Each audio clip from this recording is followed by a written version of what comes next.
In a mysterious underground laboratory, Gary and Steve are discussing their home lives when they're suddenly interrupted by Wendy, who informs them Stockholm has failed, meaning it's only them and Japan left. However, the men don't look worried because Japan has always been number one and this American lab has always been a close second, so they should be able to finish the job without issues. Meanwhile, 5 college students are getting ready for their vacation. There's Dana, who is trying to forget her affair with a teacher, Kurt and his girlfriend Jules, Holden, and Marty, who is already smoking by the time he joins the group. They load a VR with all their things, including Kurt's bike, and leave to spend a few days in a cabin in the woods. On the roof of their home, a suspicious man lets his bosses know the group is on its way. Once they're far enough on the road, Jules notices they don't have signal, and Marty explains that's the entire point, to get off the grid and relax. At the same time, Gary and Steve begin getting the computers ready in the lab's control room. They also meet Daniel, the new room security officer, who thinks he's ready for anything that may happen. Sometime later, the group stops at a gas station, although it looks abandoned and they can't tell if the pumps work at all. Holden enters the building to investigate and finds a collection of very creepy things, only to suddenly be startled by Mordecai. The man knows about the cabin they're talking about, explaining he's seen lots of owners come and go. He gives them directions on how to reach the place, pointing out that the gas they have is enough to get them there, but getting back it's their concern. He also insults Jules, and Kurt wants to punch him for it, but Holden quickly holds him back and the group decides to leave before things get ugly. After a few more miles of driving, the group takes a tunnel under a mountain, which is the only way to reach these woods since there's a wide ravine surrounding it. As the VR passes by, a bird flies too close but gets hit by an invisible wall, revealing this area is surrounded by a force field. Minutes later, the group makes it to the cabin and begins unpacking their things. Holden finds an extremely creepy painting in his room and puts it down, only to discover there's a one-way mirror into Dana's room. When Holden realizes he can see Dana changing, he immediately yells at her to stop and calls everyone to show them the mirror. After a few jokes are cracked, Holden offers Dana to change rooms, which Dana's very grateful for. Then she notices she can see Holden changing as well, so she puts the painting back in its place. She finds it rather creepy too and decides to cover it with a blanket. Back to the lab, it turns out they're recording what's going on inside the cabin. They discuss an incoming scenario adjustment, and somehow get access to the students' blood tests, which indicate the chemicals they've planted in Jules' hair dye are working great and have increased her libido. Their conversation is suddenly interrupted by a call from Mordecai, who lets them know the students are on their way and begins preaching about their cleansing for the greater good. He takes this so seriously that Gary and Steve can only laugh. While the friend group spends their day at the lake, Gary and Steve begin taking bets on what the students will be choosing at the cabin. Daniel thinks this is all rather harsh, but Wendy points out they need to lose some steam to make this very difficult job easier. When Daniel wonders if the higher-ups know about this, Steve explains their bosses don't care as long as the job is finished. Daniel also thinks it's unfair to bet on an outcome that is controlled by them, but Steve and Gary say the system isn't like that. The students will be guided to the cellar, but the final choice is theirs to make. They chose to ignore Mordecai's warning, and only if they choose again they can be punished. When night falls, the friend group plays truth or dare. Jules is dared to kiss a wolf head that hangs on the wall, and she does while behaving like a tart, which is unusual for her. Then Dana chooses dare, and at that moment, a door on the floor opens behind them, courtesy of the lab people. The students blame it on the wind and decide Dana's dare is to go into that cellar. When she does so, she discovers it's full of creepy objects, like an old piano and ugly dolls. Suddenly the picture of a girl startles Dana and she screams, causing the others to come down as well.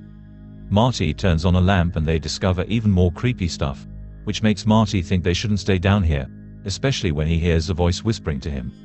The others ignore him and start poking around at things like a music box with a ballerina and a strange ball, but their search is interrupted by Dana, who has found a diary.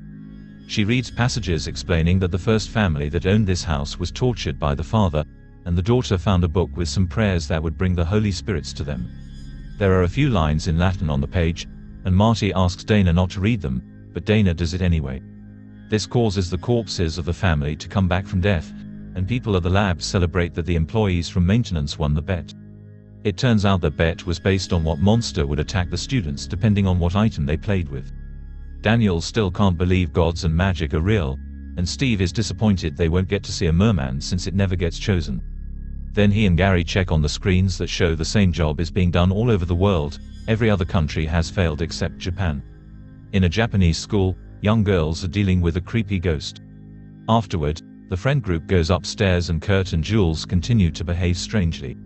Kurt keeps on drinking and making jerk comments, while Jules dances in a provocative way and jokingly flirts with Marty.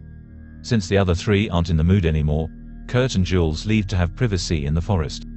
Marty asks Dana if she doesn't notice that their friends are acting weird, and he confesses he's feeling like there are some puppeteers behind all this.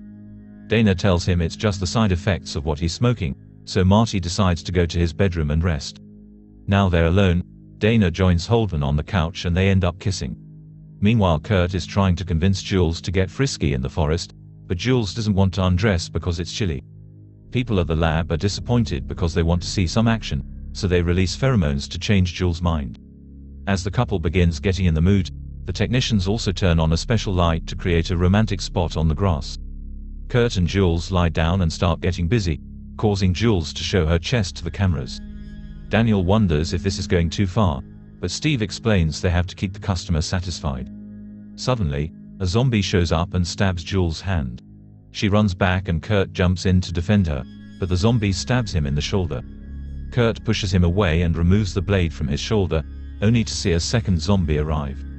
This one uses a chain to knock Kurt down and then capture Jules. The first zombie grabs Kurt to make him watch how the whole zombie family kills Jules with a rusty saw. At the lab, Steve and Gary say a prayer, indicating Jules' death is an offering, and Steve pulls down a lever to make Jules' blood fall into a mysterious contraption. At the cabin, Marty hears the voice again and decides to go for a walk. First he stops to relieve himself, and notices there are no stars in the sky. One of the zombies suddenly appears and slowly begins to approach him, but at that moment Kurt shows up, pushes the zombie away and brings Marty into the house. Kurt then tells everyone that Jules is dead and that they need to leave. Against Marty's warnings, Dana opens the door and finds another zombie, who throws Jules' head at her. Dana screams as Kurt and Holden rush to lock the door, keeping the zombie outside. Kurt points out it's important to stick together for safety and that they need to barricade every window and door. This may make the job hard for the lab, so the technicians release a disorienting gas that makes Kurt change his mind, and he announces they should split instead to cover more ground. Each student runs to their respective room, and the technicians lock the doors. Marty rushes to close the window and accidentally knocks off a lamp, which breaks and reveals a hidden camera. Steve contacts the chem lab to get something that will make him forget, but Gary stops him because there's already a zombie on the way. As Marty wonders if this is a reality show, he rests his body against the window, and the zombie breaks the glass to grab him and throw him outside. The two of them exchange a few hits, but the zombie stabs Marty and drags him into the forest. Then the technicians pull the lever again, and it's shown that Marty's blood is sent to a stone carving. The ground under the cabin begins to shake, and the zombie breaks through Dana's window. She begins crying for help, and Holden breaks the mirror between their rooms to bring her over to his. There's another zombie trying to break in there as well, and when Holden moves the bed to block the attack, Dana discovers another cellar door. She uses a lamp to check it's safe, and when Kurt comes by to join him, Holden tells him he can't unlock the door, so Kurt should hide in the basement. Holden and Dana enter the new cellar and discover a series of terrifying tools that make Dana realizes this is the room where the father killed the family. Suddenly the cellar door opens and the zombie appears using the chain to capture Holden. Dana immediately grabs him too and brings him back into the cellar before grabbing any tool she can find around to stab the zombie until it can't move anymore. Gary activates a switch that causes the blade in Dana's hand to electrocute her, causing her to drop it so she can't defend herself anymore. Suddenly another door opens and Kurt shows up from an adjoining basement room, telling Holden and Dana he's found a way out. They follow a dark corridor until they reach a door that takes them outside. The trio escapes in the VR without noticing the bloody handprint on the door. Meanwhile, the Japanese schoolgirls manage to exorcise the ghost, meaning the American team is the only one standing. Wendy calls Steve and Gary to tell them off for having been so smug about the whole thing and reminds them to take this seriously because they can't let the ancients rise. At that moment, Gary notices the VR is about to reach the tunnel, which shouldn't be open. Gary rushes to check what's keeping the demolition team from causing the cave-in and discovers there was a glitch in the system. As the VR enters the tunnel, Gary patches the wires and finally makes the tunnel collapse. Kurt reacts quickly and drives backward to escape before they're crushed. The only way out would be jumping across the ravine, but they don't have any ropes. Kurt decides to try to jump over with his bike since he's done some big jumps before. Unfortunately, when Kurt jumps, he hits the invisible wall and is electrocuted before falling into the abyss. Dana realizes that Marty was right about someone controlling things behind the scenes, and the technicians use Kurt's blood to fill another stone carving. Holden and Dana get in the VR and drive back to the cabin because Holden thinks they could find a road behind it. His words are suddenly interrupted by a blade coming at him from behind, instantly killing him.